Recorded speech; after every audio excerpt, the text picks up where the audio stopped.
The story opens with a grand memory, where the imagination of dragons and knights always burned brightly in the young man's mind. But reality was far harsher. In modern Japan, a peaceful evening suddenly turned into a nightmare when a deranged individual wielding a knife charged into the crowd. Amidst the utter chaos, while everyone fled, our protagonist, Kazuya Shiina, made a fateful decision. He pushed his two female friends behind him, shouting, "Run!" Without hesitation, he spread his arms wide, using his body as a shield to distract the assailant. A cold blade ended the life of the silent hero, leaving behind immense grief. The enveloping darkness gradually faded. Kazuya opened his eyes in astonishment, but not in a hospital or heaven, but on a luxurious bed with splendid drapes. A maid entered, and through their conversation, he realized a shocking truth. He wasn't dead, or rather, he had been reincarnated. Those around him were surprised by his confusion. Now he was Cain von Silford, the third son of a powerful noble family. Instead of panicking, Cain felt a thrill run down his spine. No longer a boring office worker, he was now living in the world of swords and magic he had always dreamed of. He told himself, "I must make the most of this second chance." Cain quickly adapted to his new identity. He knew he was in the Gracia territory, part of a high-ranking family. But wealth wasn't what he cared about most. He eagerly questioned the maid, Sylvia, about the outside world, about monsters, and especially about magic. Sylvia excitedly told him about the prospect of him becoming a mage, but also quickly dampened his spirits. "You're only 3 years old. You have to wait until you're 5 to have your baptism ceremony at the temple before you can see your status screen and learn magic." 2 years? With the mind of an adult, waiting was impossible. Time flew by, and his momentous 5th birthday arrived. Cain walked down to the main hall with a confident demeanor, filling his parents, Lord Garm and Lady Sarah, with pride. He bowed respectfully to his father.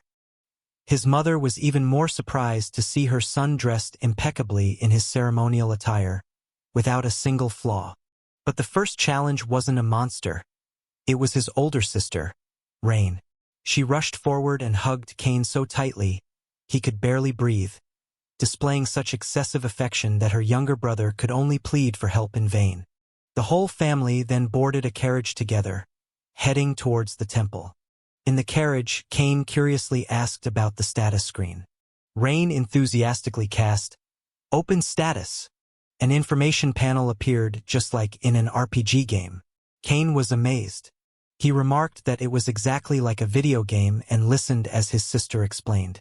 But immediately after, he broke out in a cold sweat when he saw his sister's title, Cain Obsessive, Brocon.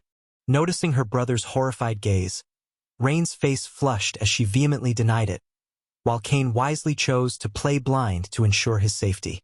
His father further explained the magic level system, and his mother encouraged him, saying that magical blood flowed within him. In truth, they didn't know that Cain had been secretly preparing for a long time. Unwilling to wait idly until he was 5, Cain had begun his self-study campaign at the age of 3. He snuck into the family library, searching for introductory magic books. Using his adult intellect, he skipped the tedious steps and went straight to practice. "All right, let's try this." He focused on the core, bringing magic to his fingertips. Cain murmured and experimented. Boom! A fireball erupted, startling him. He realized he needed to learn control first if he didn't want to destroy everything. Not just fire, he discovered he could control water, wind, and earth as well. For 2 years of quiet practice, Cain had unintentionally reached the level of advanced mages with powerful spells, but he decided to keep it all a secret to avoid trouble. Back in the present, at the temple, Cain excitedly admired the majestic structure. He stepped onto the ceremonial platform. The priest began to pray, and light enveloped the boy. Cain nervously awaited his status screen to appear, but nothing happened. Instead, the surrounding space transformed into a pure white. Before him appeared a mysterious old man. He realized he was standing before 7 powerful deities, seated on majestic thrones. Leading them was the creator god Zenemu. He called out his true name, Kazuya Shiina. Cain was utterly terrified. How did they know his name from his previous life? The deities asked him to calm down and listen. Zenemu introduced himself as the creator god of this world. He explained that Cain was a special case, granted a unique audience with the deities. Cain was alarmed when he realized they could also hear his thoughts. Zenemu and the goddess of life, Lime, began to explain the truth. Goddess Lime introduced herself as the overseer of the reincarnation cycle. She revealed that Kazuya's passing was due to an error in the system of fate. He was not meant to perish that night. Appreciating his brave act of self-sacrifice to save others, the deities decided to send him to this world with his memories intact. That accident was an unforeseen incident, and his death was the consequence. Cain was shocked to learn he had perished in vain, but the goddess promised to compensate him to make his new life more meaningful. Retaining his memories was a special favor granted for his heroic act. Although there was a slight issue with when his memories were returned, everything had been arranged smoothly. Zenemu revealed that he had a personal reason for keeping his memories.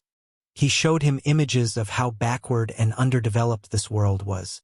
Cain's mission was to use his modern knowledge to advance civilization.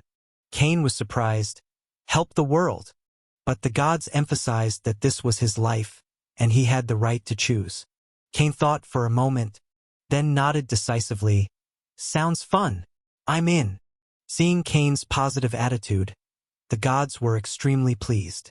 They decided to bestow upon him the tools for his new venture. The god of war, the god of magic, the god of commerce, the god of earth, the god of skills, each vied to press their blessings into his hands. Cain's excitement turned to worry as he received too much power. The meeting concluded, and the god of creation bid him farewell, promising to meet again. Cain woke up in his room, as if he had just experienced a dream. But when he called out, "Open status," the shocking reality appeared. His status screen shone brightly with unbelievable text. All types of magic were at level 10, max. What's more, he also had titles like Apostle of the Gods, Infinite Inventory, Appraisal, Physical Resistance, all at max level. Although his character was only level 1, his mana pool already exceeded 34,000, a number that an ordinary person wouldn't dare to dream of in a lifetime. Cain clutched his head in panic. If this monstrous stat panel were revealed at tonight's party, he would be considered a monster or taken away for experimentation. Fortunately, the god of creation had foreseen this and included creation magic. Cain quickly used it to cast a concealment spell. He began to fabricate a false status screen, concealing his world-shattering power. The journey of a noble, playing the pig to eat the tiger, officially began. Returning to his room, Cain hastily used creation magic to adjust his status screen before the evening party. He breathed a sigh of relief. Phew, this should be safe now. Thank you, God of creation. At his 5th birthday party, everyone raised their glasses in celebration. Cain smiled, but a hint of worry lingered in his heart. In front of his father and the distinguished guests, Cain felt nervous as his name was called to begin his demonstration. He confidently declared, "Open status," believing he had adjusted his stats down to a normal level. However, the information panel displayed numbers that plunged the entire room into a deadly silence. Instead of all level 10 as per the original, he had adjusted them to level 2 and 3, but even that was beyond imagination. Everyone's reaction was completely contrary to his expectations. They all gaped in astonishment. Cain anxiously asked his father if anything was amiss, still naively thinking he had done an excellent job of concealing his true power. A guest exclaimed in utter disbelief, "God of Magic's Blessing level 3? And the God of Creation too? Unbelievable!" His teacher also couldn't keep his composure. Mana capacity over 30,000? Even the highest-ranking court mage only has 10,000. With these stats, you are sure to succeed in every field. Cain broke out in a cold sweat, realizing he had inadvertently turned himself into a once-in-a-millennium genius because he had forgotten that the standards of this world were much lower than he thought. Amidst the praises, he received a chilling warning. With this power, other nations will see you as a threat or seek to control you for life. This completely contradicted Cain's dream of freedom, putting even more pressure on him before his upcoming debut party. He wanted to become an adventurer, traveling everywhere, not to be imprisoned by politics or military affairs. He blamed himself. I should have lowered it even more. A week later, Cain's official debut party took place at the magnificent mansion of the Silford family. A multitude of powerful nobles flocked from all over, curious to see the rising prodigy, which even overwhelmed his maid. Cain stood on the balcony looking down, feeling anxious but still receiving encouragement from his personal maid. His father, Lord Garm, proudly introduced his son to all the guests. Cain stepped out, and though he possessed the soul of an adult man, the pressure to behave perfectly made him tense. Nevertheless, he delivered his speech excellently. He bowed politely, expressing his desire to meet everyone. His performance received resounding applause from the crowd, and his father couldn't hide his pride. The entire hall raised their glasses, toasting to the young master's future. But immediately after, Cain found himself in a social ordeal, having to greet each person in a long, endless line of unfamiliar guests. From military commanders guarding the borders, to nobles whose appearances were more imposing than even warriors. He also had to greet the bureaucrats, and even the treasurer who could provide anything he desired. After exhausting himself with socializing, Cain slipped away to the corridor to catch his breath. Phew! Finally some quiet. He asked his father for permission to take a short walk and wandered through the mansion's vast corridors. There, he unexpectedly came across a little girl standing timidly before a room. What immediately caught Cain's attention wasn't her cute appearance, but the animal ears on her head. She was a cat beastkin. The little girl was sobbing because she had lost her father in the vast mansion. Without hesitation, Cain approached, embraced the little girl, and smiled reassuringly. Don't cry anymore. Let's go find your father. He's probably just in the main hall. He took the girl's hand. Cain's gentle and courteous demeanor quickly made her stop crying and agree to go with him. On the way, the little girl introduced herself as Palma. As Cain walked, he secretly thought her ears were truly adorable and wanted to touch them. He brought the little girl back to the main hall and found her father, who was frantically calling his daughter's name. Mr. Sabinos, a beastkin merchant, was utterly astonished and grateful to see the ducal family's third son personally return his daughter. Palma was surprised to learn Cain was a noble, while her father panicked, fearing his daughter had been impolite, but Cain cheerfully brushed aside all formalities. He happily offered to befriend Palma, making the little girl jump for joy. This action not only gained him a friend but also earned him immense favor within the merchant community for his benevolence. After the party ended, Cain waved goodbye to his newly made friends. Back in his room, he sprawled out on the chair, sighing in relief that the long day was finally over. His father smiled and asked about his day, and Cain excitedly recounted how he had met the cute beastkin girl. Today's events further fueled his curiosity and desire to explore the vast world outside. Gathering all his courage, Cain decided to voice his true wish to his father. Father, I want to become an adventurer. Lord Garm asked again for confirmation, and Cain affirmed resolutely, I want to travel the world and see everything. Lord Garm pondered, understanding that this would make him less tied to their homeland. Cain nervously awaited a refusal in the tense silence. But Lord Garm nodded. He understood that as the third son, Cain had no right to inherit the title, so finding his own path was reasonable. Very well, but you must wait until you are 12 years old to register with the guild. Until then, I will find tutors to train you. Cain immediately cheered with joy and profusely thanked his father. He was so delighted that even lying in bed, he couldn't believe his father had agreed so easily. The next day, Cain eagerly awaited meeting his tutors and beginning his training. The boy was thrilled to finally be able to openly use the guards' training grounds. Stepping into the armory, Cain was overwhelmed by the diverse array of weapons on display. Two tutors appeared, Millie, a fiery red-haired swordswoman, and Nina, a mysterious, veiled elf mage. While Millie lectured Nina on etiquette, Cain was surprised to discover Nina was an elf. Millie explained that she would teach swordsmanship, while Nina would teach magic.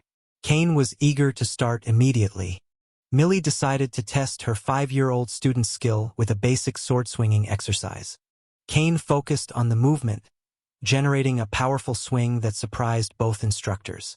He asked for their opinions, and while Nina seemed impressed, Millie remained skeptical about the strength of a 5-year-old. Millie proposed a sparring match to test his combat abilities. Cain happily accepted. He told himself, "I'll only use 30% of my strength," because even with high stats, he lacked real combat experience. But 30% of the strength of someone blessed by the gods with max strength stats was more than enough to create a seismic event. His speed astonished even Nina, who was watching from the sidelines.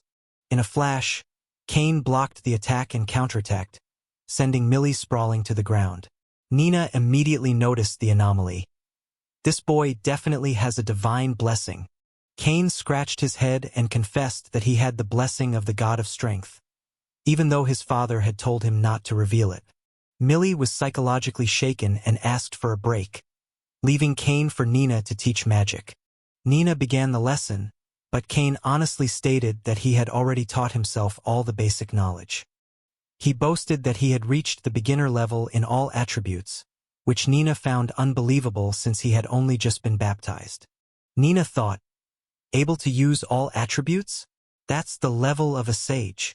She began to suspect this student was a prodigy. She asked him to try casting water ball. Cain excitedly said, "All right, let me show you." He raised his hand. Without needing a lengthy incantation, he compressed his magic power and unleashed a gigantic water orb. Crash!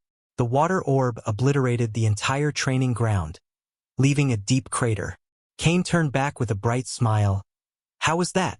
The two tutors stood dumbfounded. Nina explained that silent casting was a peak skill, and this boy had just done it with ease. They even feared they weren't qualified enough to teach such a genius. But they also worried that refusing would be considered a mission failure and affect their reputation, especially since they had already accepted payment. Seeing his teacher tired, Cain innocently used his item box skill to offer a towel. The two teachers' eyes widened once again. He has an item box too? This extremely rare spatial skill was only possessed by those blessed by the god of creation. They realized Cain was not just a genius, but an existence beyond the ordinary. Millie admitted she couldn't be more surprised. Realizing the indoor training ground couldn't withstand his power, Nina suggested they go outside the city. Cain immediately seized this opportunity, as he had never been outside the territory. Millie worried about getting permission, but Cain had already prepared everything. He pulled out a permit signed by his father with the conditions. He had to return before sunset and not go too deep into the forest. The door to the outside world finally opened. After getting permission from his father, Cain was like a bird set free, thrilled to learn that the next lesson would take place outside the city gates. This was his first time stepping out of the mansion gates to see the bustling town city with its busy shops and stalls. For someone who had been confined for 5 years, everything from the roadside stalls to the passing crowds left him wide-eyed with wonder.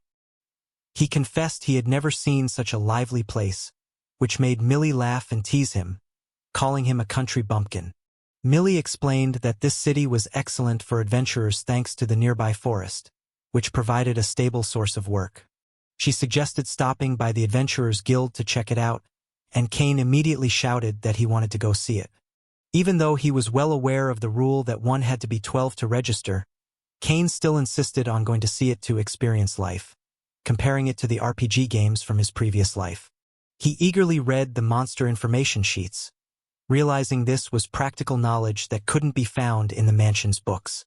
The group walked together down the street, Cain unable to hide his surprise at everything around him. Finally, they arrived. The guild building stood towering before them, making the boy marvel. Millie introduced it as the guild headquarters, a gathering place for adventurers. Nina asked if he was nervous, and Cain admitted to being a little anxious but more joyful. Stepping inside, the bustling atmosphere of the guild enveloped them, and Millie began asking the staff for information. She inquired about the monster situation outside to prepare for the practical training session. The staff informed them that recently there had only been horned rabbits and wolves, with no major threats. A girl with animal ears was curious about the boy with Nina, while Cain was extremely excited to hear about monsters. Cain proudly boasted that he was tutoring the Lord's child, but his story was cut short by Millie's loud call. But at the Adventurers Guild, one couldn't miss a familiar element. A large, drunken man recognized Millie. He and his companions began making suggestive remarks, urging her to quit her babysitting job and go drinking with them. Nina, who was usually reserved and cool, coldly refused and told him to go to a place for such entertainment if he wanted to find fun. The situation grew tense when the man aggressively seized Nina's hand, alarming everyone. He used his Class C status to bully a Class D individual, creating a chaotic scene in the tavern. Cain sighed in exasperation. The same old story again. Deciding he had to intervene to avoid wasting time, he stepped forward and firmly grabbed the large man's hand, making him turn around in surprise and ask, "What do you think you're doing, kid?" Cain calmly demanded he release the person, but the large man scoffed at him, seeing him as just a mere child. Without another word, Cain launched an attack that caused immense pain in the man's arm, and his companions were also knocked down. The large man flew into a rage, shouting that he wouldn't hold back in teaching him a lesson, even if he was a child. Cain dodged the blow with graceful agility, then delivered a powerful kick to a sensitive area, causing the giant to collapse in agony. He demanded an apology from him, but the man stubbornly pulled out a knife, intending to continue his assault despite everyone's warnings. As a result, Cain sent him flying into the wall, collapsing a section of the tavern, to Millie's astonishment. Seeing the wreckage, Millie clutched her head in distress, fearing a scolding from the guild master and having to pay for damages. She hurriedly chased after two other customers who were trying to flee to make them share the compensation costs. Nina was freed. She sighed in relief and thanked the young student. She embraced Cain, moved by his courageous protection, even though she herself had been very scared. With the trouble resolved, the group departed, the teachers continuously praising Cain's comprehensive strength. Cain modestly stated that he learned combat through books, which Millie found unbelievable. Before leaving the city, the teachers carefully warned him about the dangers and promised to protect him. Millie went to inform the gate guards to complete the departure procedures. Nina gave the signal to depart, and the group officially began their field trip. The moment he saw the vast world beyond the massive city walls, Cain couldn't hide his overwhelming awe. They stopped for lunch to regain their strength, Cain happily enjoying the delicious sandwiches from the inn. Nina thoughtfully offered him water, and the picnic atmosphere was cheerful. Millie explained that she focused on swordsmanship due to her magical limitations, while Nina was very proficient with water magic. Nina teased Millie, calling her muscle-brained, and Cain giggled as he watched his two teachers bicker. The meal ended quickly, and Millie reminded them not to overeat so they could start training immediately. The group stood at the edge of the forest, preparing for their first practical lessons. Nina began the water magic lesson, asking Cain to aim at a distant rock. Cain eagerly cast Water Ball. Not just water, he continued to cast Fireball skillfully, and even Stone Bullet, demonstrating astonishing multi-attribute control. Nina realized that basic spells didn't challenge him, so she asked Cain to try using intermediate-level magic. Cain thought for a moment and decided to try a spell he only knew in theory, performing it for the first time in an open space. He raised his hand to cast Fire Wall, but instead of a small wall, he created a massive, blazing sea of fire. Nina was stunned by this destructive power, realizing it far exceeded the standards of intermediate-level spells and unable to believe this was the work of a 5-year-old child. Next was practical combat. Cain confidently declared he was still full of energy, while Nina detected unusual movement. A horned rabbit appeared, and Millie asked Cain if he wanted to use magic to subdue it. She told him not to damage its fur and meat so they could sell it, and Cain decided to use Wind Bullet. The precise strike defeated the creature, and Cain cheered with joy at his first victory. Millie confirmed it was his prize, and Cain happily wanted to take it home to show his family. He innocently used his item box skill to store the animal's carcass, which surprised Millie and made her mention magic bags. She explained that item box was an extremely rare skill of the creator god, while ordinary people only used magic bags to store physical objects. Realizing he had once again inadvertently revealed his extraordinary abilities too much, Cain quickly thought of a way to use a fake bag to mislead others about this special power. The hunt continued, and Millie asked Nina to use magic to find more targets. Nina cast the search spell and detected several monsters 300 meters away. She instructed Cain on how to spread his mana to sense enemy positions, a basic technique for mages. Cain tried to follow, activated search, and immediately detected a pack of monsters. He reported precisely, "There are 5 monsters in that direction," shocking Nina for the second time because the spell usually doesn't reveal specific numbers. Millie set aside her doubts and excitedly invited everyone to hunt the targets Cain had just found. The group rushed into battle, coordinating seamlessly to eliminate the pack of monsters. As it began to get dark, Nina reminded him it was time to return so his father wouldn't worry. Standing before the city gate, Cain looked up at the colossal wall and marveled at its grandeur. Nina explained the history of the monster invasion decades ago, the reason this wall was built so robustly. Back at the mansion, Cain waved goodbye to his 2 instructors from his room window. Alone in his room, he excitedly opened his status screen to see the results of a day of level grinding. He was stunned to see that he had skyrocketed from level 1 to level 8 in just one morning. His MP stat had surpassed the 200,000 mark, an astonishing figure compared to the Royal Mage's 10,000. Cain checked his title and discovered that Apostle of the Gods granted a 100x multiplier effect on experience points and stats. He mentally calculated 100 multiplied by 100, meaning he cultivated easily and was 10,000 times stronger than ordinary people. The image of the creator god smirking appeared, making Cain hold his head in despair, feeling himself drifting further and further from humanity. Time flew by, and 3 years of training passed with Cain and his 2 instructors achieving remarkable growth. Sitting in his room, looking at the pile of books, Cain suddenly felt sad thinking about the day the training course would end and he would have to say goodbye to his first friends. The day of farewell finally arrived. Millie and Nina announced that they had nothing left to teach Cain, because this 5-year-old student was stronger than both of his teachers combined. Cain felt regret, but he understood that it was time for them to continue their own journeys. To show gratitude to his first 2 teachers, Cain decided to make a special gift. Recalling Millie's past wish for a magic bag to store items, Cain came up with the idea of crafting one himself. He utilized his formidable creation magic and space-time magic skills. He consulted the World Dictionary, a cheat skill that allowed access to all knowledge, to find the best materials. The result: the hide of a blood ogre and an earth dragon.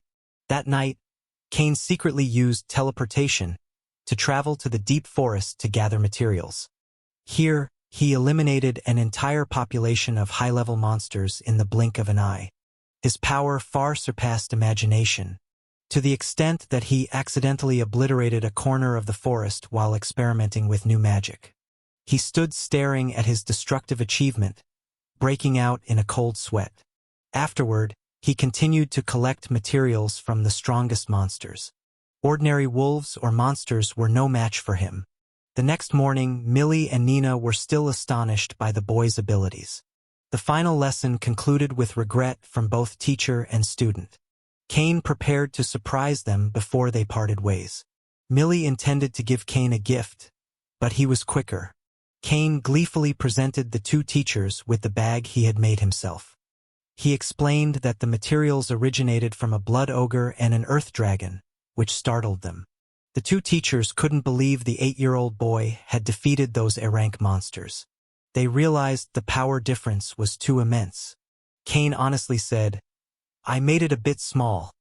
It can only hold about 30 cubic meters, and it has the function to preserve food indefinitely without spoilage."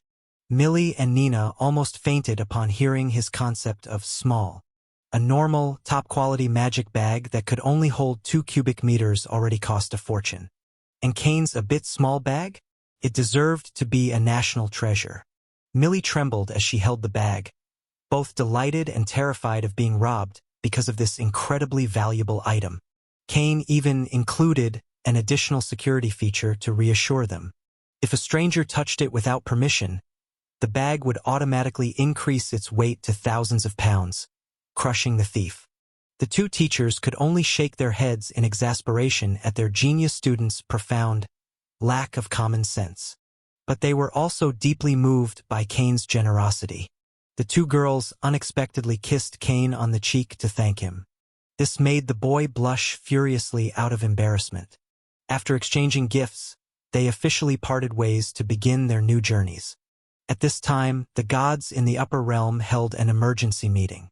They observed Cain's remarkable development with both satisfaction and concern. Some gods worried if they had given him too much power. But they trusted that Cain not only possessed the power to destroy the world, but also had a benevolent heart. The long-bearded old man revealed that the world was about to face a great catastrophe. And Cain was the chosen apostle to lead humanity through that ordeal. Though he is still young, he is already the strongest in this nation. The future of the world rests on the shoulders of this young man. 2 years passed. Cain was now 10 years old. It was time for him and his family to travel to the capital Esfort to prepare for his royal debut and enrollment in school. Although he still had to wait 2 more years to be old enough, Cain and his older sister Rain were both very excited.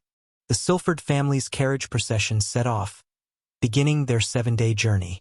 This was Cain's first journey away from home, marking a new chapter in his life. His father reminded him about the audience with the king upon their arrival. The boy eagerly gazed at the scenery, but did not forget to remain vigilant. He activated his search radar to scan the surrounding area within a 3 kilometers radius. The procession stopped in various towns, greeting the lords and enjoying local delicacies. The family enjoyed moments of shopping and shared joy. While everyone was happily chatting in the carriage, Cain's radar suddenly flashed red. "Father, there's a big battle 3 kilometers from here," he reported. "A group of people is being surrounded by a horde of monsters." His father immediately ordered a rescue. However, Cain noticed the life signals of the victims were fading. Unable to wait for the slow procession, he decided to act. "I'm going ahead." Despite his father's protests, Cain leaped from the moving carriage, activating body enhancement and wind speed. He shot forward like an arrow tearing through the wind, outpacing even the fastest escort knights. Upon arrival, Cain witnessed a horrifying sight. A knight was fighting desperately. A luxurious carriage lay overturned, surrounded by dozens of ferocious orc monsters. Without hesitation, Cain charged into the encirclement. Air blade! Air shot! The colossal monsters were sent flying into the air. The 10-year-old boy's overwhelming power struck fear into the monsters. Cain delivered the final blow to the last monster, swatting it away like a rag doll. After clearing out the monsters, Cain turned to the injured. A knight tried to stop him, fearing danger. But Cain just smiled. "Let me heal you all." Area heal. A dome of white light enveloped the entire area. The grievous injuries on the knights vanished in an instant as if they had never existed. They touched their bodies in utter astonishment, just as his father's relief party arrived. When Cain's father arrived, he reprimanded him for his reckless act of jumping from the carriage. But upon seeing the emblem on the damaged carriage, Sir Garm turned pale. "That's the Santana ducal family crest, a powerful family second only to the royal family." From within the wrecked carriage, 2 young girls emerged. Though covered in dust and dirt, they still exuded an air of nobility. Cain kneeled down quickly. His father hastily introduced, "This is Lady Silk von Santana, the Duke's daughter, and the third princess, Cazuya Shiina." Cain was dumbfounded. He had just saved the lives of a princess and the Duke's daughter. Seeing the two girls still trembling with fear after the attack, Cain offered to help them with magic. He recalled how he himself had once been afraid of scenes of violence in his early days. Cain gently cast the calming aura spell. A soothing warmth spread, helping them regain their composure. The two girls looked at their young benefactor with eyes full of admiration and gratitude. After tidying up the blood-soaked battlefield, Cain returned with the demeanor of a refined nobleman. He bowed and introduced himself to the two girls whose lives he had just saved. They were Silk von Santana, the Duke's daughter, and Cazuya Shiina, the third princess of the kingdom. Both girls, still reeling from their near-death experience, now looked at their young benefactor with eyes sparkling like stars. Silk, the orange-haired girl, didn't hesitate to grasp Cain's hand, expressing fervent admiration for his sword skills combined with wind magic. Cazuya, the blonde princess, blushed crimson and shyly thanked the one who had saved her life. In that moment, Cain suddenly felt a chill down his spine. He realized he had inadvertently triggered romantic flags with two of the most powerful figures in the kingdom. And from afar, Silk's father, Duke Santana, wore a calculating smile. Since the princess's carriage was damaged, Duke Santana's retinue decided to join Cain's family. And this was when the sweet nightmare began. In the luxurious carriage, Silk and Cazuya insisted on sitting next to Cain. They squeezed him in the middle like a sandwich filling. The two noble young ladies began a silent battle for attention. "I'm still so scared. I need to sit close to you to feel safe," Silk pouted. "Me too. And you're not allowed to call me princess. Call me Tellys." Cazuya refused to back down. Cazuya emphasized that Cain should use her intimate name to assert her position. Silk, not to be outdone, demanded Cain call her by her given name. Cain broke out in a cold sweat. He, an adult man in a child's body, was now being spun around like a top by two young girls. He only wished this carriage would go a little faster to escape this suffocating atmosphere filled with flirting. The convoy finally arrived at the gates of Esfort capital. Cain announced that everyone was safe and that he needed to return to his own carriage to attend to the fallen knights. But the girls unexpectedly announced that they would also accompany him to the castle, leaving Cain stunned once again. However, the first thing Cain did was not rest, but head to the knight headquarters. There, he met with the commanders and prepared to carry out an important action. In this world, the bodies of fallen soldiers were usually left behind or cremated on the spot. But Cain did something that made all the knights and commanders bow their heads in respect. Cain opened his item box and carefully brought out the bodies of the knights who had perished in the battle against the orcs, to return them to their families. Thanks to Cain's spatial magic, they were brought home intact for a proper burial. This humane act earned him absolute favor with the army and the royal family. Soon after, Cain received a summons to the royal palace to meet the king. He was taken to prepare his attire and receive urgent etiquette lessons. He was fitted for a luxurious ceremonial robe in preparation for this important ceremony. The grand doors opened, and Cain prepared to step into the majestic hall. Before him was the powerful throne and hundreds of eyes fixed on him. He walked under the scrutinizing gaze of hundreds of nobles and knelt before his majesty. The king called out Cain's name, beginning the commendation ceremony. He recounted the incident where the princess and the duke's daughter were attacked by a horde of orcs. He specifically emphasized the appearance of an A-rank orc general, a formidable threat. A noble stood up and reported in detail on Cain's heroic actions, from fighting to tending to the casualties. The king announced that Cain would be duly rewarded for this glorious achievement. "I bestow upon you the title of Baron," the king declared solemnly. Along with that came a reward of 10 platinum coins and a private mansion in the capital. The entire court was in an uproar. The nobles clamored in protest. He's only 10 years old. How can he be granted such a title and vast wealth?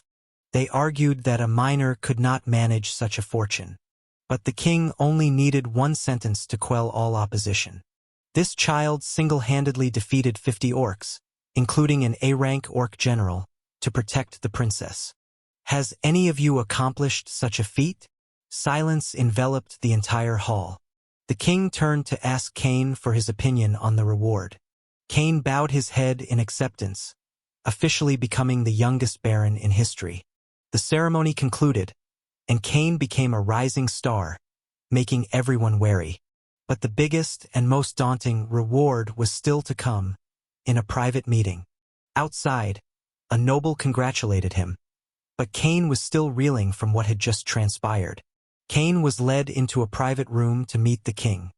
Here, the king and queen, along with Duke Santana and his daughters, were already waiting. The king expressed his profound gratitude as a father, not merely as a monarch. He reaffirmed that the granting of land and title was entirely deserved, despite his young age. He and the duke praised Cain's talent and future contributions to the kingdom. They advised him to focus on his studies in the coming years, and promised to cover all expenses so he could develop without worry. Cain breathed a sigh of relief, thinking everything was settled. But unexpectedly, the king brought up the matter of the princesses and Silk's engagement. They declared that Cain had accepted the marriage proposals of their 2 daughters, leaving him dumbfounded. Huh? When did I accept? Cain asked, startled. The king smirked cunningly. Well, you allowed them to hold hands, embrace, and even share a carriage for sleeping. In this world, those are actions that confirm an engagement. The explanation left Cain speechless. The king even threatened him, asking if he intended to toy with his daughter's affections. Cain realized he had no way out, even though other nobles were also shocked by their young age. Cain was so distraught he couldn't cry, forced to accept the engagement to both girls. The 2 girls, however, were overjoyed, shedding tears of happiness at achieving their goal. The king then issued an ultimatum. Currently, you are only a baron, not worthy of their status. I will give you time to prove yourself. You must at least rise to the rank of count before the wedding can take place. Cain realized he had fallen into a perfect political trap. His future of free exploration was now tightly bound to the royal family. He returned to his newly bestowed mansion, a lavish and magnificent building. Cain wearily collapsed onto the bed after a long, eventful day. He decided to check his status after the recent string of crazy events. Open status. Cain sprang up like a coiled spring, his eyes nearly popping out of their sockets when he saw the numbers. Level 285, nearly 100 million mana, along with a series of formidable titles like Natural Enemy of Monsters. Cain clutched his head in despair. He only wanted to be a normal noble, but with these stats, he was stronger than even the Demon Lord. His hope of concealing his power had vanished into thin air. Just as Cain was panicking, a knock on the door announced dinner time. Cain went down to the dining room and met his other siblings living in the capital for the first time, Jean and Alec. The meal proceeded in an awkward atmosphere. One of his older brothers looked at Cain and said cryptically, "We've actually met before, but you were too young to remember then." The first dinner at the new mansion in the capital was anything but peaceful. Cain had barely sat down to eat when news of his engagement had already spread everywhere.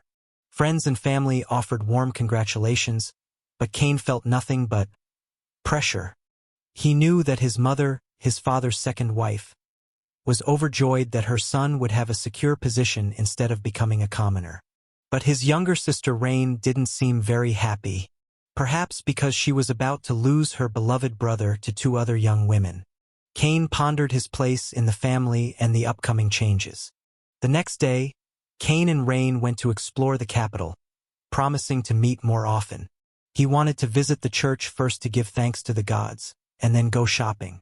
The whole family got into the carriage together, enjoying a rare moment of peace. Cain mused thoughtfully about his strange attributes and decided he needed to find answers. He suggested to Rain visiting the church first. Seabass took the whole family to the church as requested. The capital's scenery unfolded, vast and bustling with ancient architecture. Cain observed the city through the carriage window. At the largest church in the kingdom, Cain stepped inside. Standing before the divine statues, he knelt and prayed. Immediately, his soul was once again summoned to the higher realms, surprising the gods. This time, the gods no longer maintained their solemn expressions. They welcomed him like an old friend or an interesting plaything. The long-bearded old man Zenemu, the god of creation, laughed heartily upon seeing Cain arrive. Cain questioned them about his game error status board. The gods casually admitted, "Well, we might have accidentally bestowed a few too many blessings. But it's fun, isn't it?" Cain was furious upon hearing this, enraged by the irresponsibility of these supreme beings. Besides explaining, the gods also assigned Cain a new mission.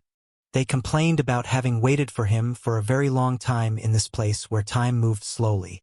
It was to develop entertainment products. This world was too boring. Its people only knew how to work and then sleep. The gods wanted Cain to use his knowledge from his previous life, modern Japan, to bring joy to humanity and to themselves as well. Cain pondered the lack of entertainment in this world and wondered, "What am I supposed to do now? I'm not a producer." But then, an idea sparked in his mind. Returning to the mortal realm, Cain decided to create the game reversi and went to see the priest to register the product's copyright. The priest explained the protection process, a system similar to patents in his old world. This reassured Cain that his ideas would not be illegally copied. After that, he needed to find a partner for production and distribution. Cain remembered the family of the young girl Palma, the beastkin merchants he had once helped. While waiting to implement his business plan, Cain returned to the church to ask the old bishop about his stats. After reviewing, the old bishop delivered a shocking conclusion. "You are no longer human. You have surpassed all the limits of humanity. Basically, you are a demigod." Cain was stunned. He knew he was strong, but he never expected to be so powerful as to be beyond the mortal realm. His strength was now even on par with ancient dragon gods. The gods appeared again to remind him, "Don't go overboard, okay? With great power comes great responsibility." The king also advised him about the limits of personal power. Cain could only nod profusely, promising to keep it in check. Cain's daily life continues. He bids farewell to the gods to return to reality. Outings with his fiancées begin. Silk asks Cain for his opinion on her dress. Silk and Telestia vie for his attention, pulling him to try on clothes and shop. Cain is spun like a top in the fashion stores. He becomes a doll for the two girls to freely mix and match outfits. After escaping the shopping hell, Cain tiredly wanders the streets and coincidentally spots a handicraft store. Stepping into the store, Cain unexpectedly reunites with Palma, the cute cat-eared girl from before. Palma's uncle frantically apologizes for the disrespect, but Cain cheerfully dismisses it. He asks the girl to show him around the store. The girl is assisting her uncle, Tamanis, a talented wood-carving artisan. Cain looks at the exquisite wooden statues in the store and realizes this is the person he needs. He considers it and decides to put his trust in their craftsmanship. He proposes a collaboration. "I have a request. Please help me produce this toy.